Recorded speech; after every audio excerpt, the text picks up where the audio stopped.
Latest episode দেখুন একদম add free. এসো ভেতরে এসো। এই হলো মেয়েদের ঘর। এই যে এ হলো বিশাখা। আমরা সবাই এখানেই থাকি গো। তুমি শুধু কষ্ট করে এখানে দুদিন থেকে যাও গো গোসাইবু।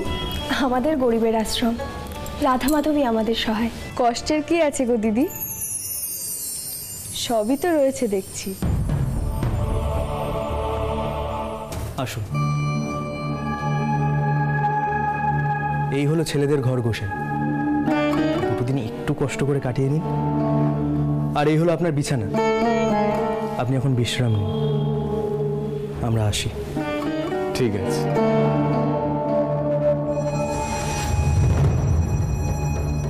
তুমি একটু জিরিয়ে নাও গো গোসাইবু। বিশাখা চলো, রান্নার জায়গার মধ্যে অনেক কাজ পড়ে আছে। চলো, আসছি গো। আসি গো গোসাইবু।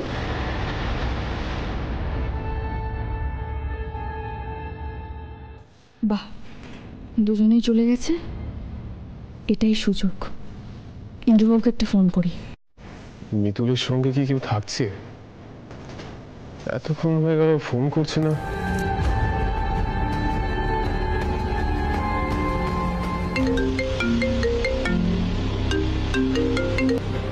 হ্যালো, তোমার ফোনের অপেক্ষাই তো করছিলাম। সবেমাত্র ওরা এই ঘর থেকে গেল, সেই জন্যই ফোনটা করতে একটু দেরি হয়ে গেল। আচ্ছা শোনো, সুযোগ বুঝে কিন্তু আমাদের আশ্রম চত্বরটা ভালো করে ঘুরে দেখতে হবে। গোসাইবু এবার রান্না শুরু। রাখি দিদিকে কিছু বুঝে গেল? কিছু বলবে না, আসলে আমরা রান্না শুরু করব তো, তাই দেখতে এলাম তোমার হাত পা ধোয়া হয়েছে কিনা। তাহলে একেবারে তোমায় নিয়ে যেতাম দেখতে আমাদের কাজকর্ম কেমন করে হয়। না গো দিদি, এখনো হাত পা ধোয়া হয়নি, সে আমি এক্ষুনি ধুয়ে নিচ্ছি। আচ্ছা আমিও যাই, তোমাদের সঙ্গে রান্না করি। এমা ছি ছি, তুমি কেন রান্না করবে গো গোসাইবু? তুমি হলে আমাদের অতিথি, তোমাকে তো নিয়ে যেতে এসেছিলাম যাতে তুমি দেখতে পাও, তোমার খুব ভালো লাগবে ওখানে গেলে। কি যে বলো দিদি, আমরাও তো তোমাদেরই একজন। আমি কিন্তু খুব ভালো রান্না করতে পারি। আচ্ছা তোমরা কতদিন হলো এই আশ্রমে আছো গো? আমরা তো দীক্ষিত, সেই ছোট থেকেই আছি আশ্রমে। ও, মহান্ত বাবাজি খুবই ভালো মানুষ, তাই না? হ্যাঁ হ্যাঁ, খুব ভালো মানুষ উনি। আচ্ছা শোনো না, আমার না রান্নার জায়গায় অনেক কাজ পড়ে আছে, তুমি এসো আমি এগোই। হ্যাঁ, মহান্ত বাবাজির ব্যাপারে যখন জিজ্ঞেস করলাম, রাখি দিদি কেমন যেন এড়িয়ে গেল মনে হলো। গন্ডগোল তো কিছু একটা নিশ্চয়ই আছে।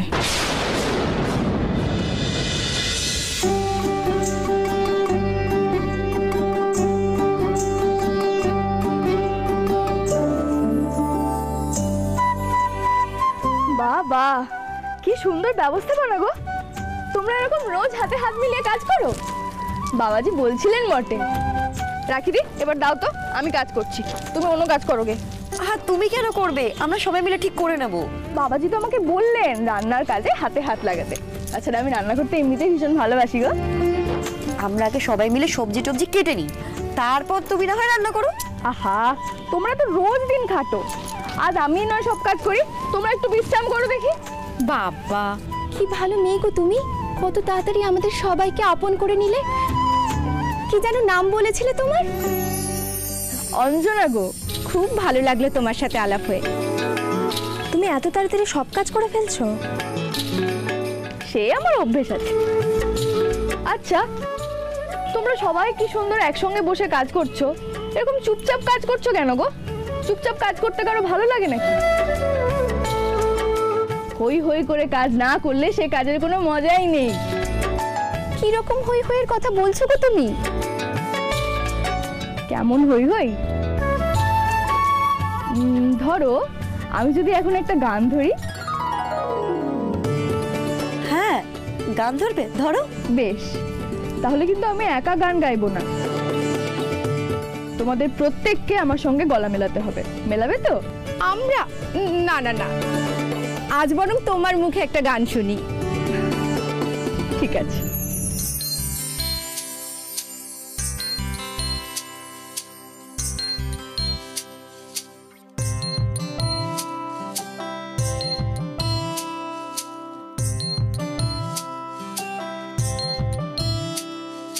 কৃষ্ণ বলে আমার রাধা বদন তুলে যাও, আর রাধা বলে কেন মিছে আমারে জ্বালাও, মরি নিজের জ্বালায়,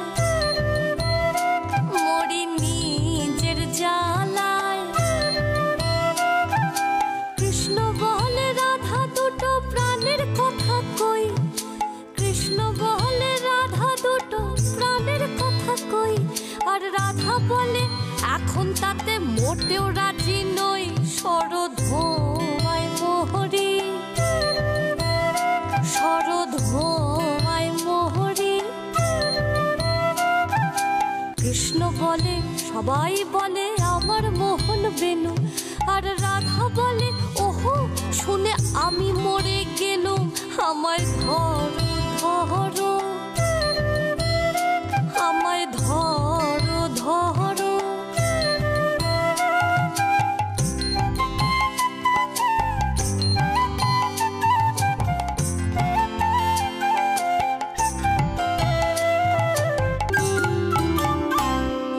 কৃষ্ণ বলে পিত ধরা বলে আমায় সবে, আর রাধা বলে বটে হলো মোক্ষ লাভটি তবে, থাকার খাওয়া দাওয়া।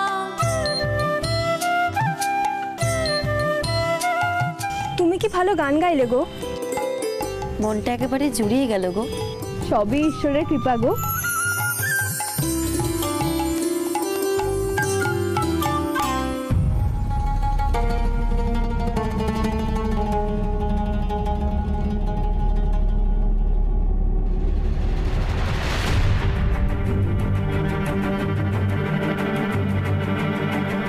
ছেলেটা কি এমন বলল যে বাবাজির মুখটা সাথে সাথে কেমন কঠিন হয়ে গেল?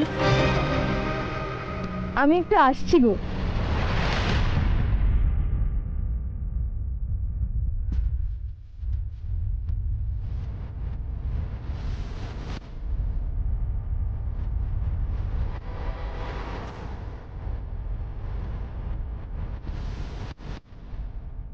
হ্যালো ইন্দ্রবাবু, আমি এখানে গান গাইছিলাম, হঠাৎ একটা ছেলে এসে বাবাজিকে কানে কানে কি যেন বললো, আর আমি বাবাজির মুখের মধ্যে অদ্ভুত পরিবর্তন লক্ষ্য করলাম।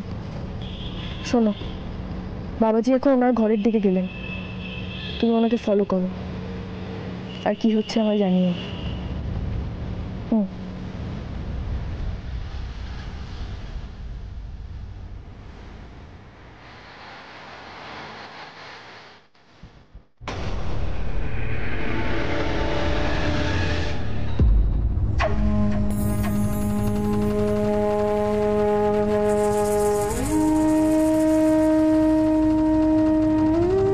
মাল রেডি আছে? একদম সব রেডি আছে, একটু দাঁড়াও আনছি।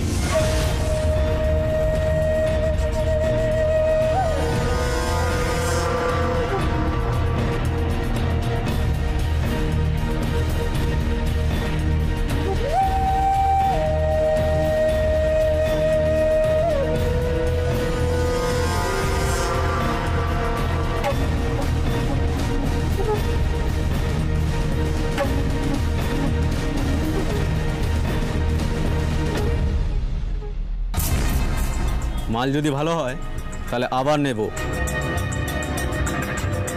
আর সব থেকে বড় অর্ডারও নিয়ে আসবো। সব রেডি আছে, শুধু বললেই হবে। এবার আমার জিনিসটা এই দিয়ে দে।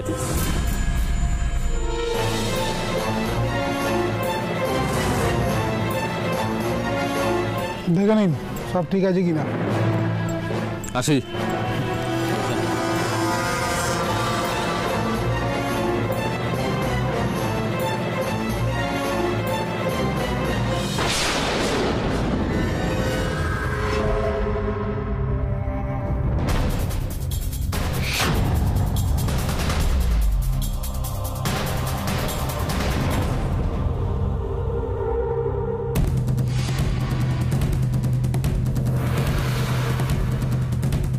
মাই গড, এখানে নিশ্চয়ই কোনো নিষিদ্ধ জিনিসের লেনদেন চলছে।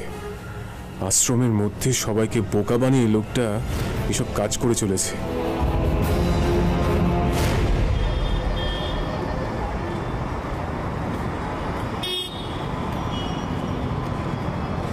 রাত্রে খাওয়া দাওয়ার পরে কি তোমরা এখানেই ঘুমিয়ে পড়ো? না গো, আমার বাড়ি তো কাছেই, আমি রাত্রে সেখানেই চলে যাই। আমাদের আশ্রমে একজন খুব ভালো মানুষ আছেন, বসন্ত বাবাজি। উনি হলেন তারই স্ত্রী। ওনাদের বাড়ি তো আশ্রমের কাছেই, ওনারা রোজ ওখানে ফিরে যান। ওই রাতটুকুই, সারাদিন আশ্রমেই কাটে। এই জানো, আর একটু পরেই মহন্ত বাবাজি দেখবে ব্রত কথা শোনাবেন। শুনে না তোমার প্রাণ জুড়িয়ে যাবে।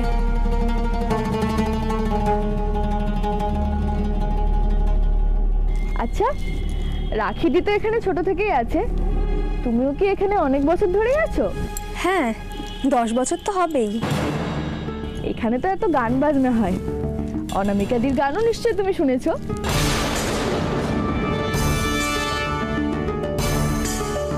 কে অনামিকা? ও হ্যাঁ হ্যাঁ, অনামিকা। সে তো এখানেই থাকতো, তারপর বম্বে চলে গেছিল গান শিখতে।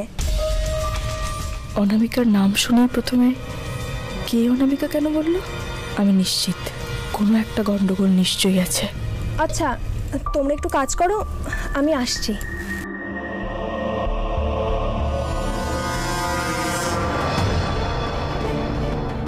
না, আমাকে বিশাখাদির সাথে কথা বলতেই হবে।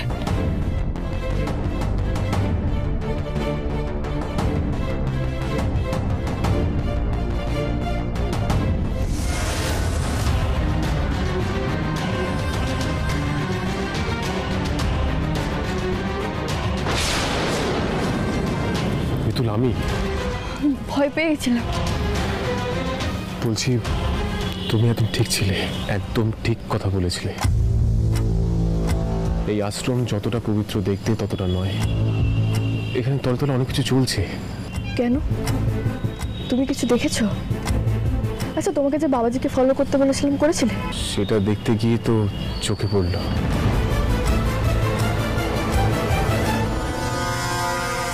মাল যদি ভালো হয় তাহলে আবার নেব, আর সব থেকে বড় অর্ডারও নিয়ে আসবো। এবার আমার জিনিসটা এই দিয়ে দে। এদিকে এখানেও একটা ঘটনা ঘটেছে। আমি একজনকে অনামিকার কথা জিজ্ঞেস করা এসে ফট করে আমাকে বলে বসলো কে অনামিকা। এখন কিন্তু আমি একটা জিনিস পরিষ্কার বুঝতে পারছি, গন্ডগোলটা এই আশ্রম থেকেই শুরু, আর আমাদের সেটা খুঁজে বের করতেই হবে। একদম। আর সাথে সাথে এটাও জানতে হবে বাবাজি কিসের লেনদেন করছে। শোনো, একটু পরেই বাবাজি ব্রত কথা শোনাতে আসবেন। আমি তো ওখান থেকে উঠতে পারবো না, কিন্তু উনি ঘর থেকে বেরোনো মাত্রই তুমি ওনার ফাঁকা ঘরে ঢুকে যাবে। আমার মনে হয় একটু খোঁজ খবর করলেই তুমি জানতে পারবে যে ওই ব্রাউন কালারের প্যাকেটে মোড়া জিনিসগুলো কি। ঠিক বলেছো। তুমি বরঞ্চ ব্রত কথা ওখানে থাকো, আমি ওই ঘরে কি হচ্ছে সেটা খবর দিচ্ছি।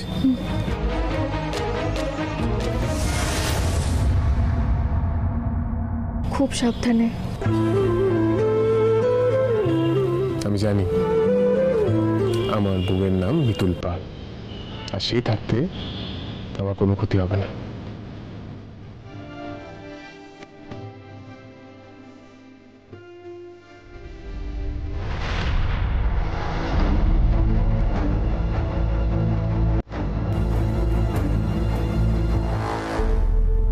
কিচ্ছু ছিল না কলি, না মিটিং না কনফারেন্স, কিচ্ছু ছিল না।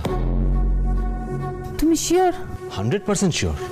তাহলে দাদা ভাইয়ের মিতুল গেলটা কোথায়? আমি সেটা বুঝতে পারছি না, জানো। দুজনে মিলে একসঙ্গে কি করছে কে জানে। দাঁড়াও, আমি ফোন করে দেখি। কোনো লাভ নেই কলি, আমি অনেকক্ষণ ধরে ট্রাই করে যাচ্ছি, কেউ ফোনই তুলছে না, না মিতুল না ইন্দ্র। কলি, এবার আমার খুব টেনশন হচ্ছে। কি করা যায় বলো তো? কেসটা মনে হচ্ছে বেশ জটিল। ইন্দ্রমিতুল কোথায় গেছে সেটা অর্ককে বা কলিকে পর্যন্ত বলেনি। না না, এটা নিয়ে এক্ষুনি আমাকে রনু আর অনুরাধার সঙ্গে কথা বলতে হবে। দাও চাবিটা দাও। দাঁড়াও, ছেড়ে দাও। ঈশ্বরের নিবাসে চুরি হওয়ার কোনো ভয় নেই, ও দরজা খোলাই থাক। এসো।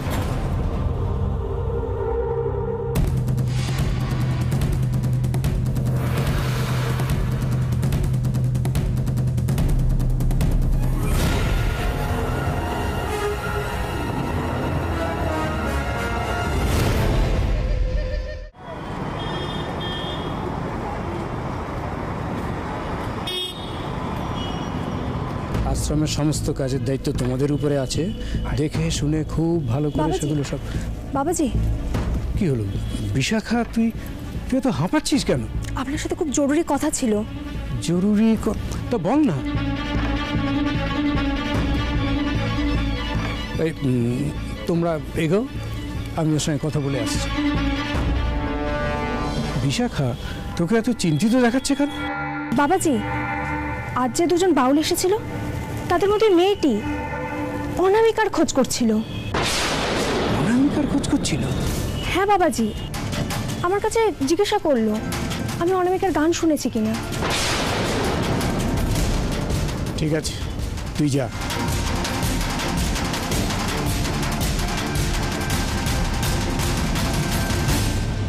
কে এই মেয়েটা?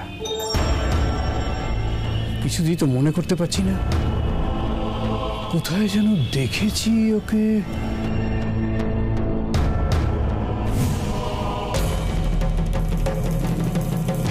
দেখে চলতে পারেন না? চোখ কোথায় থাকে? ও, এ তো সেই মিতুল। মিতুল আমার পেছনে পড়বে কেন? আমি তো কোর্টে কেসটা জিতে গেছি, তাহলে তো মিতুলের আমার উপরে কোনো সন্দেহ থাকার কথাই নয়। তুমি এখনো মিতুলকে ঠিক চিনে উঠতে পারোনি। ও যে কোথা থেকে কি সূত্র বের করে আনবে তার কোনো ঠিক ঠিকানা নেই। মিতুল আর ইন্দ্র তো অফিসে নেই।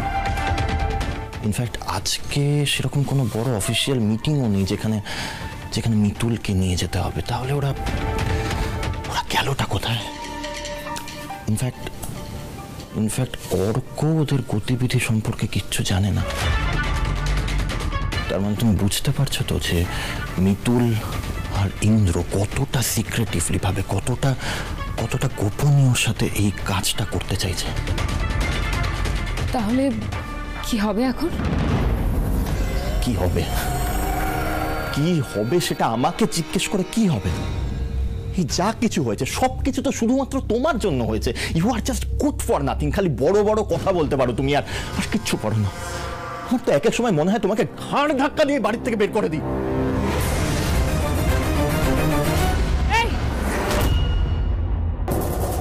কি বললে? একদম ফালতু কথা বলবে না। হ্যাঁ, একদম ফালতু কথা বলবে না। আমাকে ঘাড় ধাক্কা দিয়ে বের করবে? তুমি আমাকে বের করবে?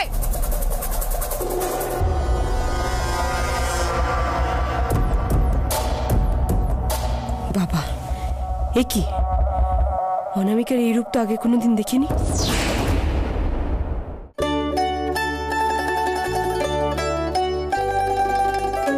বাবাজি কি এখানেই ব্রত কথা শোনাতে আসবেন? হ্যাঁ, বাবাজি এখানেই আসবেন। বাবাজির কথা শুনলে মনটা একটু হালকা হয়, নাহলে সারাদিন তো এক কথাই চিন্তা করে মরি। কি কথা গো? ও কিছু না, তুমি এখন বাবাজির কথা শুনবে, তোমাকে এসব কথা বলার দরকার নেই। কিছু না গো, ছাড়ো। মনের মধ্যে চেপে রাখলে কষ্ট বাড়বে। আমাকে বলে একটু হালকা হও দেখি।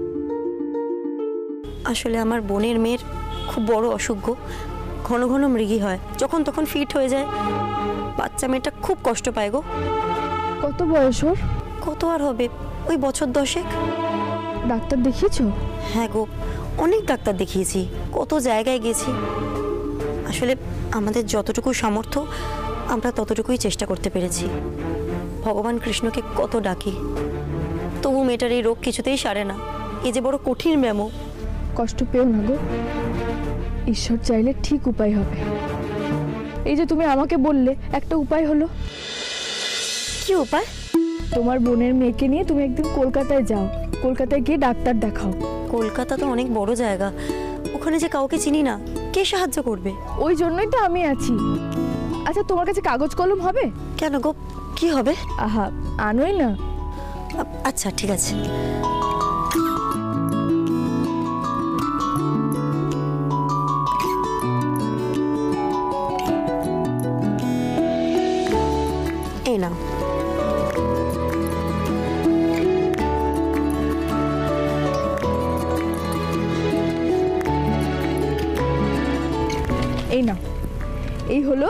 ডক্টর কথাকলি চক্রবর্তীর নাম্বার। তুমি কলকাতা গিয়ে ওনাকে একটা ফোন করবে, দিয়ে বলবে তোমার বোনজিকে তুমি এনার কাছে দেখাতে চাও, কেমন? কিন্তু আমি ফোন করে বললে উনি শুনবেন? হ্যাঁ, নিশ্চয়ই শুনবেন। তুমি শুধু বলবে মিতুল তোমায় পাঠিয়েছে। উনি খুব ভালো মানুষ, উনি খুব যত্ন নিয়ে তোমার বোনজিকে দেখে দেবেন। তোমার বোনজির যদি অন্য কোনো সমস্যাও থেকে থাকে, এই ডাক্তার দিদি ওনার চিকিৎসা করে দেবেন। তুমি ঠিক বলছো? হ্যাঁ গো, আমি সত্যি বলছি। তুমি শুধু বলবে মিতুল দিদি আমাকে পাঠিয়েছে। আচ্ছা, এই মিতুল কে গো? মিতুল তা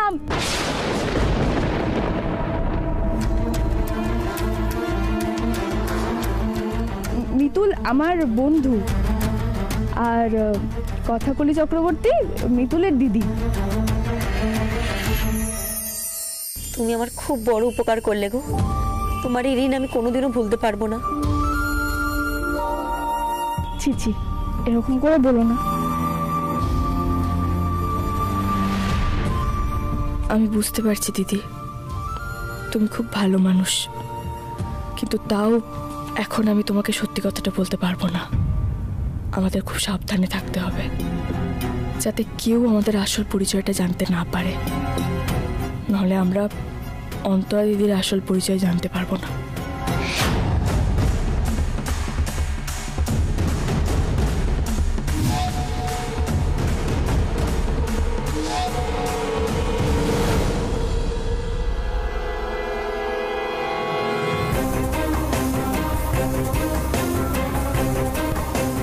এতগুলো টাকা কোথায় গেল? একটা গন্ডগোল তো আছে, কিন্তু প্রমাণ তো পাচ্ছি না।